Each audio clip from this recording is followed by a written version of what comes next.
ಇವತ್ತಿನ episode definitely ಇದು ನನ್ನ personal favourite. So voice of ಹೆಲ್ತಲ್ಲಿ ನ್ಯೂರೋ ಸರ್ಜನ್ ಜೊತೆ ಮಾತಾಡ್ತಿದ್ದೀನಿ, ಡಾಕ್ಟರ್ ಶ್ರೀದತ್ ಭದ್ರಿ ಅವರು. ಆದರೆ ಇದಕ್ಕೆ ಸ್ಲೈಟ್ ಮಿಕ್ಸ್ ಆಫ್ ನಮ್ಮ ಪುರಾಣಗಳು. ಈ ಎರಡು ಕೂಡ ನನಗೆ ಬಹಳ ಬಹಳ ಫೇವ್ರೆಟ್ ಸಬ್ಜೆಕ್ಟ್ ಸರ್. ಅಂದರೆ ಒಂದು ಹೆಲ್ತ್, ಮತ್ತೊಂದು ನಮ್ಮ ಪುರಾಣಗಳು. ಅದು ರಾಮಾಯಣ, ಮಹಾಭಾರತ, ಭಾಗವತ, ನಮ್ಮ ಸನಾತನ ಧರ್ಮಕ್ಕೆ ಸಂಬಂಧಪಟ್ಟಂತಹ ಯಾವುದೇ ಕಥೆಗಳಾಗಿರಲಿ, ಯಾವುದೇ ವಿಷಯಗಳಾಗಿರಲಿ, it interests me a lot. Just like ಹೇಗೆ ಮೆದುಳಿಗೆ ಸಂಬಂಧಪಟ್ಟಂಥ ವಿಷಯಗಳು, ಸ್ಪೈನ್ಗೆ ಸಂಬಂಧಪಟ್ಟಂಥ ವಿಷಯಗಳು ನಿಮ್ಮನ್ನು ಇಟ್ ಇಂಟ್ರೆಸ್ಟ್ಸ್. ಇವತ್ತಿದು ಎರಡನ್ನೂ ಕ್ಲಬ್ ಮಾಡೋಣ ಅಂತ. ಸೊ ಹಿಸ್ಟ್ರಿ ರಿಪೀಟ್ಸ್ ಅಂತ ಯಾವಾಗಲೂ ಹೇಳ್ತೀವಿ ನಾವು, ಬಿಕಾಸ್ ನಾವು ಹಿಸ್ಟ್ರಿಯಿಂದ ಪಾಠ ಕಲಿಯೋದಿಲ್ಲ ಬಹುಶಃ. ಅದಕ್ಕೋಸ್ಕರ ಹಿಸ್ಟ್ರಿ ಆಲ್ವೇಸ್ ರಿಪೀಟ್ಸ್. ಇವತ್ತಿನ ಮೆಡಿಕಲ್ ಫೀಲ್ಡ್ಗೆ ತೊಗೊಂಡು ಬರಬಹುದಾ? ಇಸ್ ಇಟ್ ಅಂದರೆ ಮೆಡಿಕಲ್ ಫೀಲ್ಡ್ಗೂ ಇದು ಅನ್ವಯಾನ ಇಲ್ವಾ? ನೀವು ಹೇಳಬೇಕು ನನಗೆ. ಯಾಕಂದರೆ ಪುರಾಣಗಳಲ್ಲೂ ನಾವು ಸಾಕಷ್ಟು ಹೆಲ್ತ್ ಇಶ್ಯೂಸ್ಗಳು ಕಂಡು ಬರುತ್ತೆ, ಓದ್ತೀವಿ, ನೋಡ್ತೀವಿ, ತಿಳ್ಕೊತೀವಿ. ಅದು ಮೆಂಟಲ್ ಹೆಲ್ತ್ ಇರಬಹುದು, ಫಿಸಿಕಲ್ ಹೆಲ್ತ್ ಇಶ್ಯೂಸ್ ಇರಬಹುದು. ಇಶ್ಯೂಸ್ ಮಾತ್ರ ಅಲ್ಲದಿರ ಸಾಕಷ್ಟು ಇವತ್ತಿನ ದಿನ ಮೆಡಿಕಲ್ ಫೀಲ್ಡಲ್ಲಿ ನಡೀತಾ ಇರುವಂಥ ಅಡ್ವಾನ್ಸ್ಮೆಂಟ್ಸ್ಗಳನ್ನು ಅವತ್ತೇ ನೋಡ್ಬಿಟ್ಟಿದ್ದೀವಿ. ಲೈಕ್ ಗಾಂಧಾರಿಗೆ 101 ಮಕ್ಕಳು ಹುಟ್ಟಿದ್ದಿರಬಹುದು. Lava, Kusha apparently they are non identical twins. ಇನ್ನು ಪಾಂಡುವಿಗೆ ಇದ್ದಂಥ ಚರ್ಮದ ವ್ಯಾಧಿ ಇರಬಹುದು, ಘಟೋತ್ಕಚರಿಗಿದ್ದಂಥ ಬೊಕ್ಕತಲೆ, ಇನ್ನು ಶೂರ್ಪಣಕಿಗೆ ಇದ್ದಂಥ ಅಪ್ಯಾರೆಂಟ್ಲಿ ಇವತ್ತಿನ ಹೈಪೋಥೈರಾಯ್ಡಿಸಮ್ ಇರಬಹುದು. ಇನ್ನು ಮೇಲ್ ಪ್ರೆಗ್ನೆನ್ಸಿ, ಅಪಸ್ಮಾರ, ಎಪಿಲಿಪ್ಸಿ ಅಂತ ಏನು ಕರಿತೀವಿ, ಹೀಗೆ ಸಾಕಷ್ಟು ಬಂದು ಹೋಗುತ್ತೆ. ಬಹುಶಃ ಅವತ್ತಿಗೆ ಈ ಹೆಸರಿಲ್ಲದೆ ಇದ್ದಿರಬಹುದು, ಆದರೆ ಆ ಸಿಂಪ್ಟಮ್ಸ್ಗಳನ್ನು ನೋಡಿದಾಗ ಇವತ್ತು as a doctor you can say this is this ಅಂತ, ಬಿಕಾಸ್ ಒಂದು ಟರ್ಮಿನಾಲಜಿ ಇದೆ. ಸರ್, ಇವತ್ತು ನಾನು ಹೇಳ್ತಾ ಹೋಗ್ತೀನಿ ಪುರಾಣಗಳಲ್ಲಿನ ಕೆಲವೊಂದು ಇನ್ಸ್ಟೆನ್ಸಸ್ನ ಮೆಡಿಕಲ್ ಟರ್ಮಿನಾಲಜಿನಲ್ಲಿ ಇವತ್ತಿನ ದಿನ ಈ ಹೆಲ್ತ್ ಇಶ್ಯೂಗೆ ಏನು ಹೇಳ್ತಾರೆ ಅಂತ ನೀವು ನಮಗೆ ತಿಳಿಸ್ಕೊಡ್ತೀರಾ? ಪ್ರಯತ್ನ ಮಾಡೋಣ. ಬಿಕಾಸ್ ನೀವು ಸಾಕಷ್ಟು ಪುರಾಣಗಳನ್ನು ಓದಿ ತಿಳ್ಕೊಂಡಿದ್ದೀರಾ. ತಿಳ್ಕೊಂಡಿದ್ದಿದೆ, ಸಾಕಷ್ಟು ಕಡೆ ಮೆಡಿಕಲ್ ಟರ್ಮ್ಸ್ ಬರುತ್ತೆ, ಸಾಕಷ್ಟು ಕಡೆ ರೋಗದ ಲಕ್ಷಣಗಳು ಬರುತ್ತೆ. ಸೊ ಈ ಥರ ಇದ್ದಾಗ ಈ ಕಾಯಿಲೆ ಇರಬಹುದು ಅನ್ನೋಂಥ ಒಂದು ಊಹೆ ಇರ್ಬೋದು ಅಂತ. ಕೆಲವೊಂದು ಕಡೆ ಅಂತೂ ತುಂಬ ನಿಖರವಾಗಿ ಹೇಳಿರೋದ್ರಿಂದ ಇದೇ ಕಾಯಿಲೆ ಇತ್ತು, ಬಟ್ ಬೇರೆ ಹೆಸರಲ್ಲಿ ಅವಾಗ ಪ್ರಚಲಿತವಾಗಿತ್ತು, ಅಥವಾ ಬೇರೆ ಥರ ಆಗಿನ ಜನ ಅದನ್ನು ಗುರುತಿಸ್ಕೊತಾ ಇದ್ರು ಅಂತ ಕಂಡು ಬರುತ್ತೆ. ಸೊ ಸಾಕಷ್ಟು ಒಂದಕ್ಕೊಂದಕ್ಕೆ ನಮಗೆ ಒಂದು ಲಿಂಕನ್ನು ತಗೊಂಬರುವಂಥ ಸಾಧ್ಯತೆ ಇದೆ. Okay sir, to begin with, ಈಗಷ್ಟೇ ರಥಸಪ್ತಮಿ ಮುಗಿದಿದೆ. ಗರುಡ ಮತ್ತು ಅರುಣ ಸಹೋದರರು, ಕಶ್ಯಪ ಮತ್ತು ವಿನತರ ಮಕ್ಕಳು. ಆದರೆ ಅರುಣನ ಬಗ್ಗೆ ಹೇಳಬೇಕು ಅಂದರೆ, ಸೂರ್ಯನ ರಥದ ಸಾರಥಿ ಅರುಣನಿಗೆ ದೇಹದ ಕೆಳಭಾಗ ಇರಲಿಲ್ಲ ಅಂತಾರೆ. Was it premature birth? Premature birth ಕೂಡ, ಯಾಕೆಂತಂದ್ರೆ ಕಥೆಯ ಪ್ರಕಾರ ಏನು ಅಂತಂದ್ರೆ ಪ್ರಿಮೆಚೂರ್ ಬರ್ತ್ ಅಂತಾನೆ ಅದನ್ನ ಬಿಂಬಿಸಲಾಗಿದೆ. ಆತ ಅವನು ಅಂದ್ರೆ ಕಥೆಯ ಪ್ರಕಾರ ಮೊಟ್ಟೆಯಿಂದ ಹೊರಗಡೆ ಬರುವುದಕ್ಕೆ ಮುಂಚೆನೆ ಅವನ ತಾಯಿ ಅದನ್ನ ಒಡೆದು ಅವನನ್ನ ಹೊರಗಡೆ ತರ್ತಾಳೆ ಅಂತ ಹೇಳಿ. ಬಟ್ ಈಗಿನ ಕಾಲದಲ್ಲಿ ನಾವು ನೋಡಬೇಕು ಅದಕ್ಕೆ ಸಂಬಂಧವಾಗಿ ಅಂತಂದ್ರೆ ಎಷ್ಟೋ ಮಕ್ಕಳು ವಿಕಲಾಂಗರಾಗಿ ಹುಟ್ಟುತ್ತಾರೆ. ಕೆಲವೊಂದು ಸಲ ಗರ್ಭಿಣಿ ಆಗಿರ್ತಕ್ಕಂಥ ತಾಯಿ ಗೊತ್ತಿಲ್ಲದೆ ಯಾವ್ದಾದ್ರು ಒಂದು ಔಷಧಿ ತಗೊಂಡ್ರಾಗ್ಲಿ, ಅಥವಾ ಬೇರೆ ಯಾವುದೋ ಒಂದು ತಿನ್ನಬಾರದಂತಹ ಯಾವ್ದಾದ್ರು ಒಂದು ಪದಾರ್ಥ ಆಗಲಿ, ಅಥವಾ ರೇಡಿಯೇಷನ್ಗೆ ಎಕ್ಸ್ಪೋಜರ್ ಆಗಿರಲಿ, ಅಥವಾ ಕೆಲವೊಂದು ಸಲ ಏನಾಗುತ್ತೆ ಅಂದರೆ ನಮ್ಮ ದೇಶದ ಹಲವಾರು ಭಾಗಗಳಲ್ಲಿ ಫ್ಲೂರೈಡ್ ಪಾಯ್ಸನಿಂಗ್ ಆಗುತ್ತೆ. ನೀರಿನಲ್ಲಿ ಗೊತ್ತಿಲ್ಲದೆ ಸಾಕಷ್ಟು ಅಂಶಗಳಿರುತ್ತೆ. ಜಪಾನಲ್ಲಿ ತುಂಬ ಕಾಮನ್ ಆಗಿ ನಾವು ನೋಡಿರ್ತಕ್ಕಂಥದ್ದು ಏನು ಅಂತಂದರೆ, ಇವಾಗ ಈ ನ್ಯೂಕ್ಲಿಯರ್ ವೇಸ್ಟಿಂದ ಆ ಒಂದು ಜಾಗದಲ್ಲಿ ಜಾಸ್ತಿ ರೇಡಿಯೇಷನ್ ಇರೋದ್ರಿಂದ ಅಲ್ಲಿ ಹುಟ್ಟೋ ಮಕ್ಕಳು ವಿಕಲಾಂಗರಾಗಿ ಹುಟ್ಟುತ್ತಾರೆ. ಸೊ ಆ ಥರ ಹುಟ್ಟೋ ಮಕ್ಕಳು ಕಾಲಿರೋದಿಲ್ಲ, ಕಾಲಿದ್ರೆ ಕಾಲಲ್ಲಿ ಬೆರಳಿರೋದಿಲ್ಲ, ಅಥವಾ ಮಂಡಿಯಿಂದ ಕೆಳಗಡೆ ಕಾಲು ಇರೋದಿಲ್ಲ, ಅಥವಾ ಕೈಗಳಲ್ಲಿ ಬೆರಳಿರೋದಿಲ್ಲ. ಅಥವಾ ಈಗಿನ ಕಾಲದಲ್ಲಿ ನಮಗೆ ಗೊತ್ತಿರೋ ಹಾಗೆ ಕೆಲವಷ್ಟು ಮೆಡಿಸನ್ಸು ಪ್ರೆಗ್ನೆನ್ಸಿ ಟೈಮಲ್ಲಿ ತಗೊಳ್ಳೋದ್ರಿಂದ ಮಕ್ಕಳಿಗೆ ತೊಂದರೆ ಆಗುತ್ತೆ ಅಂತ ಗೊತ್ತಿರುತ್ತೆ. ಸೊ ಡಾಕ್ಟರ್ಗಳಾಗಿ ನಾವು ಆ ಒಂದು ಟೈಮಲ್ಲಿ ಪ್ರೆಗ್ನೆಂಟ್ ಆಗಿದ್ರೆ ದಯಮಾಡಿ ಈ ಮೆಡಿಸನ್ಸನ್ನು ತಗೋಬೇಡಿ ಅಂತ ಹೇಳ್ತೀವಿ. ಬಟ್ ಅದು ಗೊತ್ತಾಗಿರೋದು ಯಾರೋ ತಗೊಂಡು ಅದರಿಂದ ಮಗು ಆ ಥರ ಹುಟ್ಟಿರೋದ್ರಿಂದಾನೆ. ಸೊ ಆ ರೀತಿ ಇರಬೇಕಾದ್ರೆ ಸಾಕಷ್ಟು ಕೇಸ್ಗಳಲ್ಲಿ ಮಕ್ಕಳು ಕಾಲಲ್ಲಿ ಬೆರಳಿಲ್ಲದೆ, ಅಥವಾ ಮಂಡಿಯಿಂದ ಕೆಳಗಡೆ ಕಾಲು ಆಗದೆ, ಅಥವಾ ಕೈಗಳಲ್ಲಿ ಬೆರಳಿಲ್ಲದೆ ಬರ್ತಕ್ಕಂಥ ಸಾಕಷ್ಟು ಎಕ್ಸಾಂಪಲ್ಸ್ ಇದೆ. ಈ 7th ಮಂತಲ್ಲಿ ಹುಟ್ಟೋರಲ್ಲೂ ಸುಮಾರು ಜನರಲ್ಲಿ ನಾವು ನೋಡ್ತೀವಿ ಕೊನೆ ಬೆರಳಿಲ್ಲದೆ ಇರೋದು, ಅಥವಾ ಚಿಕ್ಕದಾಗಿರೋದು. ಪ್ರಿಮೆಚೂರಿಟಿನಲ್ಲಿ ವಿಕಲಾಂಗತೆ ಅನ್ನೋದು ಸಾಕಷ್ಟು ಸಲ ಇರೋದಿಲ್ಲ. ಪ್ರಿಮೆಚೂರಿಟಿನಲ್ಲಿ ಏನಿರುತ್ತೆ ಅಂದ್ರೆ ಮಗು ಆಗಿರುತ್ತೆ, ಬಟ್ ತಾನಾಗೆ ಅದು ಜೀವನ ಧರಿಸೋದಿಕ್ಕೆ ಅದಕ್ಕೆ ಶಕ್ತಿ ಇರೋದಿಲ್ಲ. ಅಂದ್ರೆ ಪೂರ್ತಿ ಬೆಳವಣಿಗೆ ಆಗಿರೋದಿಲ್ಲ.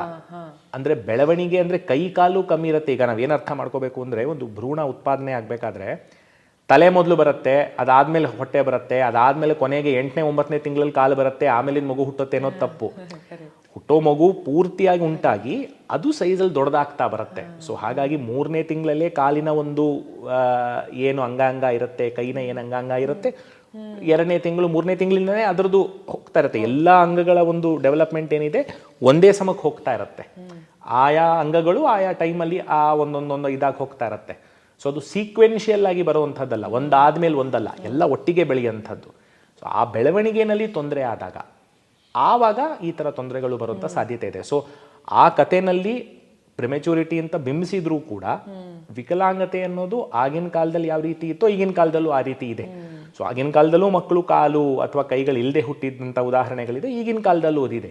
ಸೊ ಎರಡರಲ್ಲೂ ನಾವು ಆ ವಿಷಯದಲ್ಲಿ ಸಾಮ್ಯತೆಯನ್ನು ನೋಡ್ಬೋದು. Okay okay.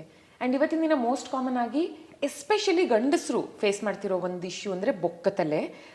ನಾವು ಪುರಾಣಗಳಲ್ಲಿ ಮತ್ತೆ ನೋಡೋದಕ್ಕೆ ಹೋದರೆ ಘಟೋತ್ಕಜ ಹೆಸರೇ ಹೇಳುತ್ತೆ. ಘಟ ಅಂದರೆ ಒಂದು ಮಡಕೆಯ ಹಾಗೆ ನುಣ್ಣಗೆ ಗುಂಡಿಗೆ ಒಂದು ತಲೆ ಇದ್ದಿದ್ರಿಂದ ಘಟೋತ್ಕಜ ಅಂತ ಕರೆಯೋರು ಅವನನ್ನ ಅಂತ. ಇವತ್ತಿಗೂ ನಾವು ಇದನ್ನು ನೋಡ್ತೀವಿ. ಆಸ್ ಐ ಸೆಡ್, ಗಂಡಸರಲ್ಲಿ ಜಾಸ್ತಿ. ಇದಕ್ಕಿರುವಂಥ ಟರ್ಮ್ ಏನು ಸರ್? ಅಂದರೆ ಘಟೋತ್ಕಜ ಅಂತಂದರೆ ನೀವು ಹೇಳ್ದ ಹಾಗೆ ಅವನ ಹೆಸರು ಘಟೋತ್ಕಜ ಅಲ್ಲ, ಅವನಿಗೆ ಇಟ್ಟ ಹೆಸರದು. ಕನ್ನಡದಲ್ಲಿ ಹೇಳಬೇಕು ಅಂದರೆ ಅದೊಂದು ಅನ್ವರ್ಥನಾಮ. ಆ್ಯಕ್ಚುಲಿ ನೀವು ಹೇಳಿದ ಹಾಗೆ ಘಟೋತ್ಕಜ ಅನ್ನೋದು ಕನ್ನಡದ ವ್ಯಾಕರಣ ಗೊತ್ತಿತ್ತು ಅಂತಂದರೆ ಅದೊಂದು ಸಮಾಸ, ಘಟಸ್ಯ ಉತ್ಕಚ ಇವ ಅಂತ. ಸೊ ಬಕ್ಕತಲೆ ಅನ್ನೋದು ನಾವು ಮೆಡಿಕಲ್ ಟರ್ಮ್ಸಲ್ಲಿ ಆಲೋಪೀಷಿಯಾ ಅಂತ ಕರಿತೀವಿ. ಈಗ ಆಲೋಪೀಷಿಯಾ ಅನ್ನೋದು ತುಂಬ ಕಾಮನ್ ಆಗಿ ಈಗ ಕಂಡು ಬರ್ತಾ ಇರೋದು. ನಾವು ಮೊದಲೇ ಹೇಳ್ದಂಗೆ ಸ್ಟ್ರೆಸ್ ಜಾಸ್ತಿ ಆಗಿದೆ, ಅದಕ್ಕೆ ಒಂದು ಆನುವಂಶಿಕವಾದ ಹಿನ್ನೆಲೆ ಕೂಡ ಇದೆ. ಸಾಕಷ್ಟು ಎನ್ವಿರಾನ್ಮೆಂಟಲ್ ಕಾರಣಗಳಿದ್ದಾವೆ, ಲೈಫ್ ಸ್ಟೈಲ್ ಇಶ್ಯೂಸ್ ಇದೆ. ಬಟ್ ಆಲೋಪೀಷಿಯಾ ಅನ್ನೋದು ತುಂಬ ಸಹಜವಾಗಿ ಕಾಣ್ತಾ ಇರೋದು. ಹಾಗಾಗಿ ಪೂರ್ತಿ ತಲೆನಲ್ಲಿ ಕೂದಲಿಲ್ಲದೆ ಇರ್ತಕ್ಕಂಥದ್ದು ಸಾಕಷ್ಟು ಉದಾಹರಣೆಗಳಿದ್ದಾವೆ. ಸೊ ನಾವು ನಮ್ಮ ಇತಿಹಾಸದಲ್ಲಿ ನೋಡಿರ್ಬೇಕಾದ್ರೆ he may be the first case, ಅಂದರೆ ಬರೆದಿರೋ ಅಂಥದ್ದು ಪೂರ್ತಿ ಬಕ್ಕತಲೆ ಇರ್ತಕ್ಕಂಥ ಒಬ್ಬನ ಬಗ್ಗೆ ಚಿತ್ರೀಕರಣ ಮಾಡಿರೋದು. ಅವನಿಗೂ ಇದೇ ಕಂಡೀಷನ್ ಇದ್ದಿರ್ಬೋದು ಅಂತ ನಾವು ಊಹೆ ಮಾಡಿ ಹೇಳ್ಬೋದು. ಸೊ ಈಗಿನ ಕಾಲದಲ್ಲಿ ಅವ್ನು ಇದ್ದಿತ್ತು ಅಂದರೆ ಯಾರು ಅವನನ್ನು ಟ್ರೀಟ್ ಮಾಡಿ ಅವ್ನಿಗೊಂದು ಹೇರ್ ಟ್ರಾನ್ಸ್ಪ್ಲಾಂಟ್ ಮಾಡಿ ಘಟೋತ್ಕಜನನ್ನು ಅವ್ನು ಘಟ ಇಲ್ಲದೆ ಇರೋ ಕಚನಾಗಿ ಮಾಡ್ಬೋದಾಗಿತ್ತು. Yeah, make sense. And I am sure ಇವಾಗ ನೆಕ್ಸ್ಟ್ ನಾನು ಹೇಳ್ತಾ ಇರೋದು ನಿಮ್ಮ ಫೀಲ್ಡ್ಗೂ ಬರುತ್ತೆ ಅಂತ. ಕೃಷ್ಣ ಮಥುರಾನ ಪ್ರವೇಶ ಮಾಡಿದಾಗ ಗಂಧವನ್ನು ತೆಗೆದು ಭಕ್ತಿಯಿಂದ ಕುಬ್ಜೆ ಕೊಡ್ತಾಳೆ. ಆ ವಿಶ್ವಾಸವನ್ನ, ಅಂದರೆ ಆಕೆಗಿರುವಂಥ ಭಕ್ತಿ ಅದನ್ನು ಮೆಚ್ಚಿ ಕುಬ್ಜೆ ಮನೆಗೆ ಉದ್ಧವನ ಜೊತೆ ಕೃಷ್ಣ ಹೋದಾಗ ಆಕೆಯ ಗೂನನ್ನು ಕೃಷ್ಣ ಸರಿ ಮಾಡ್ತಾನೆ ಅಂತ. So does it come to your department sir? ಅಂದರೆ ಗೂನು ಬೆನ್ನಿದ್ರೆ ಅದನ್ನು ಸರಿ ಮಾಡುವಂಥದ್ದು. ಆ್ಯಂಡ್ ಇಸ್ ಇಟ್ ಪಾಸಿಬಲ್ ಇವತ್ತಿನ ದಿನ ಮೆಡಿಕಲಿ? ನೋಡಿ, ಮೊದಲನೇ ಇದೇನು ಅಂತಂದರೆ ಗೂನು ಬೆನ್ನನ್ನು ಸರಿ ಮಾಡಿರ್ತಕ್ಕಂಥ ಮೊದಲನೆಯ ಒಂದು ಉದಾಹರಣೆ ನಮಗೆ ಸಿಗೋದು ಈ ಕಥೆಯಿಂದ. ಯಾರೋ ಒಬ್ಬರಿಗೆ ಗೂನು ಬೆನ್ನಿತ್ತು, ಅವಳಿಗೆ ಗೂನು ಬೆನ್ನಿನ ಕಾರಣದಿಂದ ಜನ ಅವಳನ್ನು ಕುರೂಪಿಯಾಗಿ ನೋಡ್ತಾ ಇದ್ರು. ಆ ಗೂನು ಬೆನ್ನು ಸರಿ ಆದ್ಮೇಲಿಂದ ಕಥೆಯ ಪ್ರಕಾರ ಆಕೆ ತುಂಬ ಸುಂದರಿಯಾಗಿ ಪರಿವರ್ತನೆ ಆದ್ಲು ಅನ್ನೋದು ಕಥೆ. ಈಗಿನ ಕಾಲದಲ್ಲಿ ಗೂನು ಬೆನ್ನಿಗೆ ಖಂಡಿತವಾಗ್ಲೂ ಪರಿಹಾರ ಇದೆ. ಸರ್ಜರಿ ಮುಖಾಂತರ ಬೆನ್ನು ಗೂನ್ಕೊಂಡಿರೋರಿಗೆ, ಬೆನ್ನು ವಾಲ್ಕೊಂಡಿರೋರಿಗೆ, ಅಥವಾ ಬೆನ್ನು ಒಂದು ಪಕ್ಕಕ್ಕೆ ತಿರುಗಿಕೊಂಡಿದೆ, ಅಥವಾ ಕೆಲವೊಬ್ರಿಗೆ ಏನಾಗುತ್ತೆ ಅಂತಂದರೆ ಒಂದು ಕಡೆ ತಿರುಗಿ ಇನ್ನೊಂದು ಕಡೆ ತಿರುಗಿ 2 ಕಡೆ ತಿರುಗಿಕೊಂಡಿರೋಂಥ ಉದಾಹರಣೆ ಇರುತ್ತೆ. ಸೊ ಈ ಥರ ಎಲ್ಲ ಇರಬೇಕಾದ್ರೆ ಸಾಕಷ್ಟು ಬಾರಿ ಆಪರೇಷನ್ ಮುಖಾಂತರ ಇದನ್ನು ಡೊಂಕನ್ನು ಸರಿ ಮಾಡ್ಬೋದು. ಆ ಡೊಂಕನ್ನು ಸರಿ ಮಾಡಿ ಮತ್ತೆ ವಾಪಸ್ಸು ಬೆನ್ನು ನೇರ ಮಾಡಿ ತಲೆ ಎತ್ತು ನಡೆಯೋ ಹಾಗೆ ಮಾಡಬಹುದು. ಅದಕ್ಕೆ ನಾವು scoliosis correction, ಕೈಫೋಸಿಸ್ correction, deformity surgery ಅಂತ ಕರಿತೀವಿ. ಅದು ನ್ಯೂರೋ ಸರ್ಜರಿಗೆ ಇರ್ತಕ್ಕಂಥ ಒಂದು ಸ್ಪೆಷಲಿಸ್ಟ್ ಫೀಲ್ಡ್ ಅದು. ಸೊ ಸ್ಪೈನ್ ಮೇಲೆ ಆಪರೇಷನ್ ಮಾಡಿ ಸ್ಪೈನ್ನಲ್ಲಿ ಸಾಕಷ್ಟು ಸ್ಕ್ರೂಗಳನ್ನು ಹಾಕಿ ಅದನ್ನು ಆ ಡೊಂಕನ್ನು ತಿದ್ದಿ ಸರಿ ಮಾಡುವಂಥ ಹೈ ಎಂಡ್ ಸರ್ಜರಿ ಖಂಡಿತವಾಗ್ಲೂ ಇದೆ. ಸೊ ಹಾಗಾಗಿ ಗೂನು ಬೆನ್ನನ್ನು ಸರಿ ಮಾಡೋದು ಆ ಕಾಲದಲ್ಲಿ ಇದ್ದಿರಬಹುದು, ಈ ಕಾಲದಲ್ಲಿ ಇದ್ದಿರ್ಬೋದು. ಗೂನು ಬೆನ್ನನ್ನು ಸರಿ ಮಾಡೋದು ಖಂಡಿತವಾಗ್ಲೂ ಪ್ರಸ್ತುತವಾದ ವಿಷಯ. ಆದರೆ ಕೆಲವೊಂದು ಉಲ್ಲೇಖಗಳನ್ನು ನೋಡಿದಾಗ ನಮಗೆ ಅನ್ನಿಸ್ಬೋದು ಇದು ಹೇಗೆ ಸಾಧ್ಯ ಅಂತ. ಅಂದರೆ ಕೃಷ್ಣ ಈಕೆಯ ಗೂನನ್ನು ಹೇಗೆ ಸರಿ ಮಾಡಿದ್ದು ಅಂದರೆ ಆಕೆಯ ಪಾದದ ಮೇಲೆ ಈತನ ಕಾಲನ್ನು ಇಟ್ಟು ಬೆನ್ನನ್ನು ನೇರ ಮಾಡಿದ ತಕ್ಷಣ ಆಕೆ ಸರಿ ಹೋದ್ಲು ಅಂತ. ಅಲ್ಲಿ ಅದನ್ನು ತುಂಬ ಈಸಿಯಾಗಿ ಬಹುಶಃ ಹೇಳ್ಬಿಡ್ತಾರೆ. ಬಟ್ ಇವತ್ತಿನ ದಿನಕ್ಕೆ ಮೆಡಿಕಲಿ ಅಷ್ಟು ಅಂದರೆ ಅದನ್ನು ಪ್ರಯತ್ನ ಮಾಡೋರು ಇದ್ದಾರೆ. ಸಾಕಷ್ಟು ಯೂಟ್ಯೂಬ್ ವಿಡಿಯೋದಲ್ಲಿ ನೋಡಿರ್ಬೋದು ನೀವು. ಬೆನ್ನವನ್ನು ಸರಿ ಮಾಡೋಕ್ಕೆ ಒಂದು ಸುತ್ತಿಗೆ ಎತ್ಕೊಂಡು ಜೋರಾಗಿ ಹೊಡೆದಿದ್ದಾರೆ, ಮಾಡಿದ್ದಾರೆ, ಇನ್ನೊಂದಿದು ಅಂತ. ಬಟ್ ಅದು ಯಾವುದು ವೈಜ್ಞಾನಿಕವಾಗಿ ಅದಕ್ಕೆ ಹಿನ್ನೆಲೆ ಇರೋದಿಲ್ಲ. ಅದು ತುಂಬ ಒಂದು ವೈಜ್ಞಾನಿಕ ಹಿನ್ನೆಲೆ ಇಲ್ಲದೆ, ವಿಷಯ ಗೊತ್ತಿಲ್ಲದೆ ಅದನ್ನು ಮಾಡೋವಂಥ ಜನ ಮಾಡೋವಂಥದ್ದು. ಗೂನು ಬೆನ್ನನ್ನು ಸರಿ ಮಾಡ್ಬೋದು, ಬಟ್ ಅಷ್ಟು ಸುಲಭ ಅಲ್ಲ. ಅದಕ್ಕೆ ಶಸ್ತ್ರಚಿಕಿತ್ಸೆ ಅವಶ್ಯಕತೆ ಇರುತ್ತೆ. ಅದಕ್ಕೆ ಶಸ್ತ್ರಚಿಕಿತ್ಸೆ ಆದಮೇಲೆ ಸಾಕಷ್ಟು ಎಕ್ಸಸೈಸ್ ಮಾಡಿ ಗೂನು ಬೆನ್ನನ್ನು ಸರಿ ಮಾಡ್ಕೊಳ್ಳೋವಂಥ ಒಂದಿದೆ. ಬಟ್ ಗೂನು ಬೆನ್ನನ್ನು ಸರಿ ಮಾಡಬಹುದು. ಸೊ ಎರಡೂ ಕಥೆಗಳಿಗೆ ಅಥವಾ ಎರಡೂ ಉದಾಹರಣೆಗಳಿಗೆ ಇರುವಂಥ ಸಾಮ್ಯತೆ ಏನು ಅಂತಂದರೆ ಗೂನು ಬೆನ್ನನ್ನು ಸರಿ ಮಾಡಬಹುದು ಅನ್ನೋದು. ಸರಿ ಮಾಡೋ ವಿಧಾನ ಅವ್ನು ಮಾಡಿದ ವಿಧಾನ ಬೇರೆ, ಈಗಿನ ಕಾಲಕ್ಕೆ ಇರುವಂಥ ವಿಧಾನ ಬೇರೆ, ಬಟ್ ಸರಿ ಮಾಡ್ಬೋದು. ಬಟ್ ನೀವು ಹೇಳಿದ ಹಾಗೆ ಅನ್ವರ್ಥ ನಾಮಗಳು ಹೇಗೆ ಇವತ್ತು ನಾವು ಬಳಸ್ತೀವಿ ಅನ್ನೋದಕ್ಕೆ ಇವತ್ತಿಗೂ ಗೂನ್ ಬೆನ್ನಿದ್ರೆ ಕುಬ್ಜ ಅಥವಾ ಕುಬ್ಜೆ ಅಂತಾನೆ ಕರಿತೀವಿ ನಾವು. ಅದೇ ಥರ ತುಂಬ ತಿನ್ನೋರನ್ನ ಬಕಾಸುರ, ಬಕಾಸುರಿ ಅನ್ನೋದಿರಬಹುದು, ಅಥವಾ ಸಿಕ್ಕಾಪಡೆ ಮಲ್ಕೊಂಡು ನಿದ್ದೆ ಮಾಡೋರನ್ನ ಕುಂಭಕರ್ಣ ಅನ್ನೋದಿರಬಹುದು. ಇವಾಗ ನೆಕ್ಸ್ಟ್ ಕಮಿಂಗ್ ಟು ಕುಂಭಕರ್ಣ ಅಥವಾ ಬಕಾಸುರ, ಸಿಕ್ಕಾಪಟ್ಟೆ ತಿನ್ನೋದು, ಸಿಕ್ಕಾಪಟ್ಟೆ ಮಲಗೋದು, ಇದಕ್ಕೆ ಇವತ್ತಿನ ದಿನ ಮೆಡಿಕಲಿ ಏನು ಕರಿತೀರಾ ಸರ್? ಸಿಕ್ಕಾಪಟ್ಟೆ ತಿನ್ನೋದು ಅಂತಕ್ಕಂಥದ್ದು ಒಂದು ಮೆಡಿಕಲ್ ಕಂಡೀಷನ್ ಅಂತಂದರೆ ಅವಶ್ಯಕತೆಗೂ ಮೀರಿ ಹಸುವಿರುವಂಥದ್ದು. ಅಂದರೆ ಅವ್ರಿಗೆ ಅದರ ಒಂದು ಪರಿವೇ ಇರೋದಿಲ್ಲ. ಅವ್ರಿಗೆ ಎಷ್ಟು ಹಸುವಾಗುತ್ತೆ ಅಂತಂದರೆ ಯಾವಾಗಲೂ ತಿಂತಾನೇ ಇರಬೇಕು ಅಂತ ಅನಿಸುತ್ತೆ. ಅದಕ್ಕೆ ನಾವು ಬುಲಿಮಿಯಾ ಅಂತ ಕರಿತೀವಿ. ಆ ಒಂದು ಕಂಡೀಷನ್ ಹೇಗೆ ಅಂತಂದರೆ ಸಿಕ್ಕಾಪಟ್ಟೆ ತಿಂತಾರೆ, ಅವ್ರಿಗೆ ಅದ್ರ ಅರಿವೇ ಇರೋದಿಲ್ಲ, ಅಂದರೆ ಹಸುವು ಅಷ್ಟಿರುತ್ತೆ. ಅದಕ್ಕೆ 5-6 ಬೇರೆ ಬೇರೆ ಬೇರೆ ಕಾರಣಗಳಿದೆ. ಒಂದು ಮುಖ್ಯವಾದ ಕಾರಣ ಏನು ಅಂತಂದರೆ, ಒಂದು it could be A psychiatric condition. ಸಾಕಷ್ಟು ಸಲ ನಾವು ಕೇಳಿರ್ತೀವಿ, ಡಿಪ್ರೆಷನಲ್ಲಿ ಹೋಗಿರೋಂಥವ್ರು ಆ ಡಿಪ್ರೆಷನ್ನನ್ನು ಓವರ್ಕಮ್ ಮಾಡೋದಕ್ಕೆ ಅವರು ತಿನ್ನೋದ್ರಲ್ಲಿ ತೊಡಗಿಸ್ಕೋತಾರೆ. ತಿನ್ನೋದು ಅನ್ನೋದು ಅವರಿಗೆ ಡಿಪ್ರೆಷನ್ನ ಫೈಟ್ ಮಾಡೋದಕ್ಕೆ ಒಂದು ವಿಧಾನ, ಎಮೋಷನಲ್ ಈಟಿಂಗ್, ಒಂದು ಎಮೋಷನಲ್ ಡಿಫೆನ್ಸು. ಸೊ ಅದು ಒಂದು ಕಾರಣ. ಸೈಕ್ಯಾಟ್ರಿನಲ್ಲಿ ತುಂಬ ಕಾಮನ್ ಆಗಿ ನೋಡುವಂಥದ್ದು ಇದ್ದಕ್ಕಿದ್ದ ಹಾಗೆ ಜಾಸ್ತಿ ತಿನ್ನಕ್ಕೆ ಶುರು ಮಾಡ್ತಾರೆ, ತುಂಬ ಜಾಸ್ತಿ ತಿನ್ನಕ್ಕೆ ಶುರು ಮಾಡೋದು ಅದೊಂದು ಕಾರಣ. ಎರಡನೇದು ಮಿದುಳಿನ ಒಳಗಡೆ, ಮಿದುಳಿನ ಮಧ್ಯಭಾಗದಲ್ಲಿ ಹೈಪೋಥಾಲಮಸ್ ಅಂತ ಹೇಳಿ ಒಂದು ತುಂಬ ಸೂಕ್ಷ್ಮವಾದ ಜಾಗ ಇದೆ. ಈ ಹೈಪೋಥಾಲಮಸ್ ಅನ್ನೋದು ಏನು ಅಂತಂದರೆ, ಇದು ದೇಹದ ಮುಖ್ಯವಾದ ವಿಷಯಗಳನ್ನು ಕಂಟ್ರೋಲ್ ಮಾಡುವಂಥ ಒಂದು ಜಾಗ. ಉದಾಹರಣೆಗೆ ನಿದ್ದೆ, ಹಸುವು, ದಾಹ, ಈ ಥರವನ್ನು ಕಂಟ್ರೋಲ್ ಮಾಡುವಂಥ ಒಂದು ತುಂಬ ಸೂಕ್ಷ್ಮವಾದ ಜಾಗ. ಈ ಒಂದು ಜಾಗದಲ್ಲಿ ತೊಂದರೆ ಆಯಿತು ಅಂತಂದರೆ ಇದ್ದಕ್ಕಿದ್ದ ಹಾಗೆ ಅವ್ರಿಗೇನಾಗತ್ತೆ ಅಂತಂದರೆ, ಊಟ ಮಾಡಿ ಬರುವಂಥ ತೃಪ್ತಿ ಹೋಗ್ಬಿಡುತ್ತೆ. ಆ ಒಂದು ಬ್ರೇಕ್ ಇರೋದಿಲ್ಲ. ಈಗ ಊಟ ಮಾಡಿದ್ರೆ ಹೊಟ್ಟೆ ತುಂಬುತ್ತೆ, ಹೊಟ್ಟೆ ತುಂಬಿತು ಅಂತಂದರೆ ಅದೊಂದು ಫೀಡ್ಬ್ಯಾಕ್ ಮೆಕ್ಯಾನಿಸಮ್ ಅಂತೀವಿ. ಹೊಟ್ಟೆ ಮೆದುಳಿಗೆ ಹೇಳುತ್ತೆ ತಿಂದಿದ್ದು ಸಾಕು, ಇಲ್ಲಿಗೆ ನಿಲ್ಲಿಸುವ ಅಂತ ಹೇಳಿ 90% ಜನ ನಿಲ್ಲಿಸ್ತಾರೆ. ಇನ್ನೊಂದು 10 ಜನ ಒಂದು ಸ್ವಲ್ಪ ಜಾಸ್ತಿ ತಿನ್ನೋರು ಆಚೆ ಈಚೆ ಇರ್ತಾರೆ. ಆ ಒಂದು ಮೆಕ್ಯಾನಿಸಮ್ ಹೋಗ್ಬಿಡುತ್ತೆ. ಮಿದುಳು ಮತ್ತು ಹೊಟ್ಟೆಗೆ ಮಧ್ಯೆ ಇರ್ತಕ್ಕಂಥ ಒಂದು ಕನೆಕ್ಷನ್ನಲ್ಲಿ ಏರುಪೇರಾಗಿ ಅವ್ರಿಗೇನಾಗುತ್ತೆ ಅಂದರೆ ತಿಂತಾನೆ ಹೋಗ್ತಾರೆ, ಬಾರಿಗೂ ತಿಂತಾರೆ, ತುಂಬ ಬೇಗ ತಿಂತಾರೆ, ಜಾಸ್ತಿ ತಿಂತಾರೆ. ಸೊ ಹೈಪೋಥಾಲಮಸ್ನಲ್ಲಿ ಆಗುವಂಥ ತೊಂದರೆಯಿಂದ ಖಂಡಿತವಾಗ್ಲೂ ನಮಗೆ ಬುಲಿಮಿಯಾ ಬರುವಂಥ ಸಾಧ್ಯತೆ ಇದೆ. 1-2. ಮೂರನೇದು ಥೈರಾಯ್ಡಿನ್ ಇಶ್ಯೂಸು. ಥೈರಾಯ್ಡಿನ್ ಇಶ್ಯೂಸ್, ಥೈರಾಯ್ಡ್ ಹಾರ್ಮೋನ್ ಜಾಸ್ತಿ ಪ್ರೊಡ್ಯೂಸ್ ಆದರೆ, ಅಂದರೆ ಹೈಪರ್ ಥೈರಾಯ್ಡಿಸಮ್ ಅಂತ ನಾವೇನು ಕರಿತೀವಿ, ಹೈಪರ್ ಥೈರಾಯ್ಡಿಸಮ್ನಲ್ಲೂ ಅಷ್ಟೇ ಅಪಟೈಟ್ ಅನ್ನೋದು ತುಂಬ ಜಾಸ್ತಿ ಇರುತ್ತೆ, ಬೇಗ ತಿಂತಾರೆ, ಜಾಸ್ತಿ ತಿಂತಾರೆ.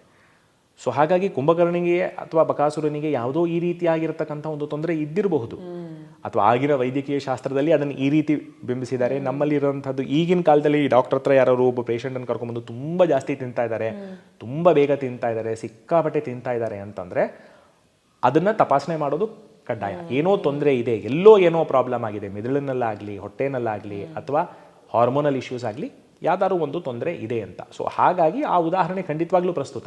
ಓಕೆ, ಬಟ್ ಈ ಹೈಪೋಥಾಲಮಸ್ ಗ್ಲ್ಯಾಂಡ್ನಲ್ಲಿ ಏನಾದರೂ ಇಶ್ಯೂ ಆಗಿ ಈ ಥರದ್ದು ಒಂದು ಹೆಲ್ತ್ ಇಶ್ಯೂ ಕಾಣಿಸ್ಕೊಂಡಿದ್ರೆ ನೀವು ಮೆಡಿಕಲಿ ಅಥವಾ ಸರ್ಜಿಕಲಿ ಇದನ್ನು ಸರಿ ಮಾಡಬಹುದಾ ಸರ್? ನೋಡಿ, ಹೈಪೋಥಾಲಮಸ್ನಲ್ಲಿ ಬರುವಂಥ ತೊಂದರೆಗಳು ಸಾಕಷ್ಟು ಬೇರೆ ಬೇರೆ ಥರ ಬರುತ್ತೆ. ಕೆಲವೊಂದು ಸಲ ಬೆಳವಣಿಗೆಯಿಂದನೇ ತೊಂದರೆ ಬರ್ಬೋದು.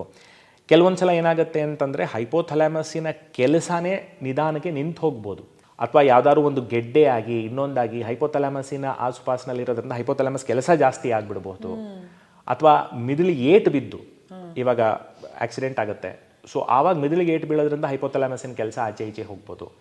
ಸೊ ಆ ಥರ ಆದಾಗ ಏನಾಗುತ್ತೆ ಅಂತಂದರೆ ಅದರಿಂದ ಬರೋವಂಥ ಆಫ್ಟರ್ ಎಫೆಕ್ಟ್ಸನ್ನು ನಾವು ನೋಡಿದ್ದೀವಿ. ಸೊ ಗೆಡ್ಡೆ ಆಗಿರ್ಬೋದು, ಅಥವಾ ಹೈಪೋಥಾಲಮಸ್ನ ಆಚೆ ಈಚೆಯಿಂದ ಬರ್ತಕ್ಕಂಥ ನೀವೇನು ಫಿಟ್ಸ್ ಅಂತ ಕರಿತೀರ ಅದರಿಂದ ಆಗಿರ್ಬೋದು, ಅಥವಾ ಅದಕ್ಕೆ ಏಟು ಬಿದ್ದಿರ್ಬೋದು, ಆ ಜಾಗದಲ್ಲಿ ಸ್ಟ್ರೋಕ್ ಆಗಿರ್ಬೋದು. ಅದರ ಕೆಲಸಕ್ಕೆ ಯಾವುದೇ ರೀತಿಯಾಗಿ ನಾವು ತೊಂದರೆ ಉಂಟಾಯಿತು ಅಂತಂದ್ರೂ ಅದು ದೇಹದ ಮೇಲೆ ಅದೇ ರೀತಿ ಇದು ಮಾಡುತ್ತೆ. ಪಿಟ್ಯೂಟ್ರಿ ಅನ್ನೋ ಒಂದು ಗ್ಲ್ಯಾಂಡನ್ನು ಕಂಟ್ರೋಲ್ ಮಾಡೋ ಒಂದು ಜಾಗ ಮಿದುಳಲ್ಲಿ ಇರೋದು ಹೈಪೋಥಾಲಮಸ್ನಲ್ಲಿ. ಸೊ ಹೇಗೆ ಇವಾಗ ಒಂದು ಆರ್ಕೆಸ್ಟ್ರಾನ ಇಮ್ಯಾಜಿನ್ ಮಾಡ್ಕೊಳ್ಳಿ, ಎಲ್ಲ ಇನ್ಸ್ಟ್ರೂಮೆಂಟನ್ನು ಪ್ಲೇ ಮಾಡೋ ಜನ ಇರ್ತಾರೆ, ಅದಷ್ಟನ್ನು ಕಂಡಕ್ಟ್ ಮಾಡೋಕ್ಕೆ ಅಂತ ಹೇಳಿ ಒಬ್ಬ ಇರ್ತಾನೆ, ಯಾರು ಯಾವ ಸಮಯಕ್ಕೆ ಏನು ಬಾರಿಸ್ಬೇಕು, ಯಾರು ಯಾವ ಸಮಯಕ್ಕೆ ಇದಾಗಿರಬೇಕು ಅಂತ. ಆ ಕೆಲಸನ ಮಾಡೋದು ಪಿಟ್ಯೂಟ್ರಿ. ಪಿಟ್ಯೂಟ್ರಿ ಅನ್ನೋದನ್ನು ನಾವು ಮಾಸ್ಟರ್ ಕಂಟ್ರೋಲ್ ಗ್ಲ್ಯಾಂಡ್ ಅಂತ ಕರಿತೀವಿ. ಪಿಟ್ಯೂಟ್ರಿನ ಒಂದು ಸಿಗ್ನಲ್ನ ಇಟ್ಕೊಂಡು ಥೈರಾಯ್ಡ್ ಕೆಲಸ ಮಾಡುತ್ತೆ, ಅಡ್ರಿನಲ್ಸ್ ಕೆಲಸ ಮಾಡುತ್ತೆ, ಇದು ರೀಪ್ರೊಡಕ್ಟಿವ್ ಸಿಸ್ಟಮ್ ಕೆಲಸ ಮಾಡೋದು ಪಿಟ್ಯೂಟ್ರಿನ ಒಂದು ಕೆಲಸದಿಂದ. ಪಿಟ್ಯೂಟ್ರಿನ ಕಂಟ್ರೋಲ್ ಮಾಡೋ ಜಾಗ ಮೆದುಳಲ್ಲಿರೋದು ಹೈಪೋಥಾಲಮಸ್ನಲ್ಲಿ. So that is by far the most important centre in the brain. Hormonal wise ನೋಡಿದಾಗ, ಸ್ಲೀಪ್ ವೈಸ್ ನೋಡಿದಾಗ, ಅದರಲ್ಲಿ ಏನೇ ತೊಂದರೆ ಆಯಿತು ಅಂತಂದ್ರೂ ಇಮ್ಮಿಡಿಯೇಟ್ ಆಗಿ ಅದು ದೇಹದ ಒಂದು ಕೆಲಸದಲ್ಲಿ ಅದು ರಿಫ್ಲೆಕ್ಟ್ ಆಗುತ್ತೆ. ಬಟ್ ಕರೆಕ್ಟ್ ಮಾಡಬಹುದಾ ಇಶ್ಯೂನ? ಯಾವ ಕಾರಣದಿಂದ ಆಗಿದೆ ಅಂತ ನೋಡಬೇಕು, ಅದ್ರ ಮೇಲೆ ಡಿಪೆಂಡ್ ಅದ್ರ ಮೇಲೆ ಡಿಪೆಂಡ್ ಆಗುತ್ತೆ. Okay okay